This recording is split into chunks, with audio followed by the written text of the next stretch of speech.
कभी सुना है डेमोक्रेसी को लोग एक फ्रेजाइल ग्लास क्यों कहते हैं? क्योंकि एक छोटा सा क्रैक और वो 1 सेकंड में टूट जाता है। दुनिया के 2 कोने फ्रांस और नेपाल एक सेम स्टोरी रिपीट कर रहे हैं, लेकिन ये सिर्फ एक की कहानी नहीं है। बांग्लादेश, श्रीलंका, टर्की, एक एक करके सारी डेमोक्रेसी इसी एक स्क्रिप्ट में फंसती चली जा रही है। पर एक सेकंड, क्या इंडिया अगला एपिसोड बन सकता है?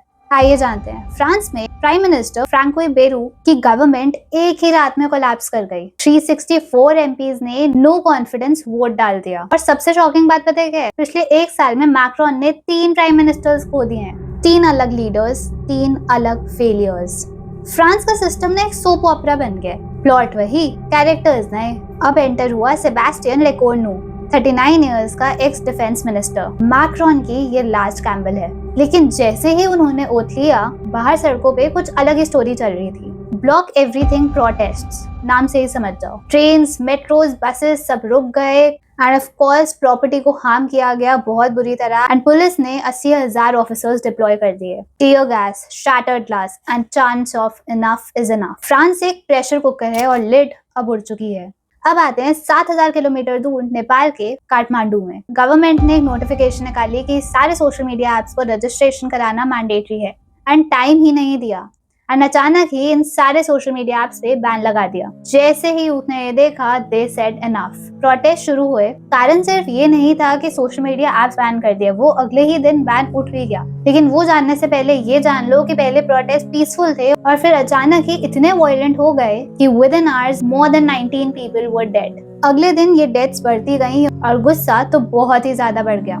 इतना कि क्राउड्स ने पार्लियामेंट बिल्डिंग तक को आग लगा दी। पुरानी डेमोक्रेसी की सीट अब एक जला हुआ सिंबल बन चुकी है। Prime minister KP Sharma Oli को रिजाइन करना पड़ा बिकॉज स्ट्रीट्स ने उसे हरा दिया। कई लोग कहते हैं कि Oli was completely involved with China and कहीं ना कहीं इस वॉर में अमेरिका का हाथ है, but we don't know the truth. क्या आप इस थ्योरी में मानते हैं? Comment down below. New youth, new power and new politicians who are well educated to move the country forward. Also, youth ने ये तक डिमांड किया कि हमें कोई पॉलिटिशियन चाहिए ही नहीं। इनफैक्ट हम एक फॉर्मर चीफ जस्टिस को इंटरिम प्राइम मिनिस्टर बनाएंगे, क्योंकि पॉलिटिक्स में से अब उनका भरोसा उठ चुका है। आर्मी ने भी कर्फ्यू लगा दिया और सोल्जर्स ने पार्लियामेंट को गार्ड करने की कोशिश की। काठमांडू डेमोक्रेसी का दिल, लेकिन अब वो आयरन बार्स के नीचे है। जेन जी, जो अभी बहुत हाईलाइट हो रहा है, उनका कहना ये है कि हमारे साथ इतना भेदभाव क्यों?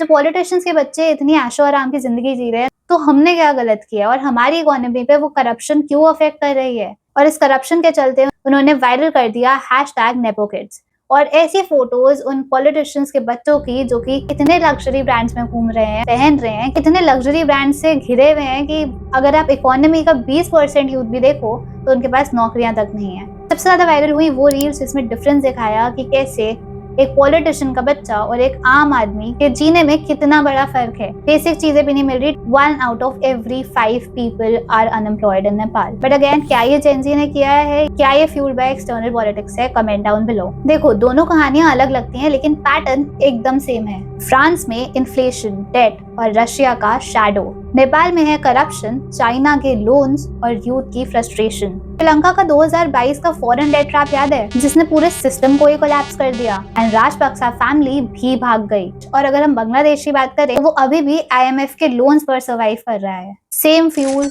Food crisis. ये एक डोमिनो इफेक्ट है। एक कंट्री गिरती है तो दूसरी हिलने लग जाती है, लेकिन जो दिखाया जाता है वो कभी होता नहीं है। लेकिन इतनी बड़ी रियलिटी हम सबसे छुपाई जा रही है। अब बात करते हैं कुछ एक्सटर्नल प्लेयर्स की जो इस पूरी स्क्रिप्ट में हाइड कर रहे हैं। रशिया का बेस्ट फॉर्मूला क्या है? सोशल मीडिया को मैनिपुलेट करना, ऑपोजिशन को फंड करना और ऐसा नैरेटिव क्रिएट करना कि पूरी डेमोक्रेसी ही फेल हो रही है। बट चाइना कम नहीं है। चाइना का टोटली डिफरेंट गेम है। वो लोन्स, हाईवेज, डैम्स, पोर्ट्स पूरे इंफ्रास्ट्रक्चर के थ्रू कंट्रोल करने की कोशिश करता है और जैसे ही लोन्स रीपे नहीं होते, पॉलिटिकल प्रेशर बिल्ड करता है। एक साइलेंट ऑक्यूपेशन है उनका। एंड ऑफ कोर्स, हम रशिया चाइना की बात कर रहे हैं तो यूएस कैसे ही नहीं आ सकता ना। यूएस में एनजीओज और ह्यूमन राइट्स के नाम पे तो क्या इन्फ्लुएंस चलता है। नाटो के थ्रू यूरोप पे प्रेशर, इंडो पैसिफिक के थ्रू एशिया में प्रेजेंस। इससे भी ज्यादा कहीं वो चीजें जो हमें दिखाई ही नहीं जाती।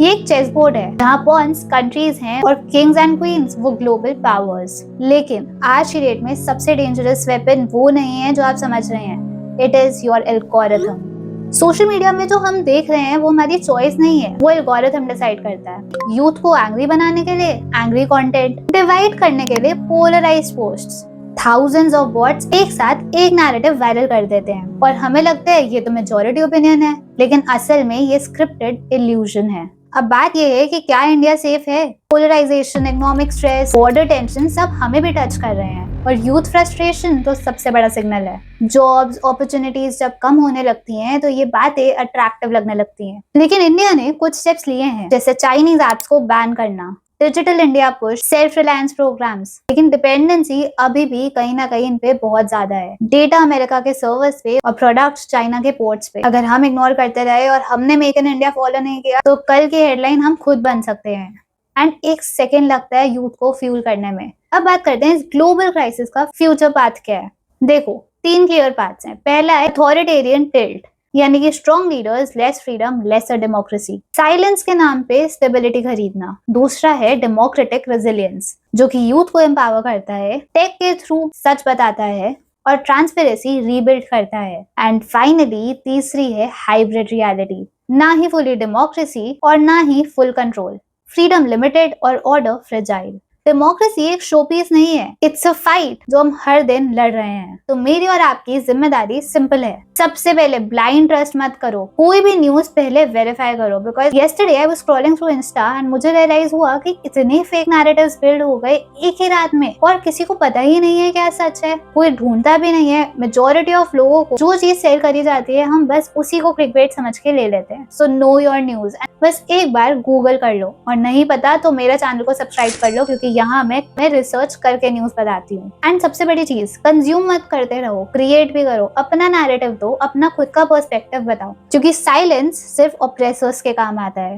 बांग्लादेश, श्रीलंका ने जो पहले टेस्ट कर लिया वो फ्रांस और नेपाल के लिए एक बहुत बड़ी वार्निंग बन गई है। इंडिया के पास अभी टाइम है, लेकिन क्वेश्चन क्लियर है, पेन किसके हाथ में होगा? फ्यूचर लिखने का हक सिर्फ आपके हाथ में है। सो legal and not legal fam, अगर ये ब्रेकडाउन अच्छा लगा तो शेयर करो एंड कमेंट्स में बताओ इंडियन डेमोक्रेसी का अगला चैप्टर कैसे लिखेगा। एंड सब्सक्राइब कर लो ताकि तुम्हारा जियोपॉलिटिक्स का अगला एपिसोड मिस ना हो। रिमेंबर, सत्यमेव जयते, सच हमेशा जीतता है, बस स्ट्रगल थोड़ी लंबी होती है।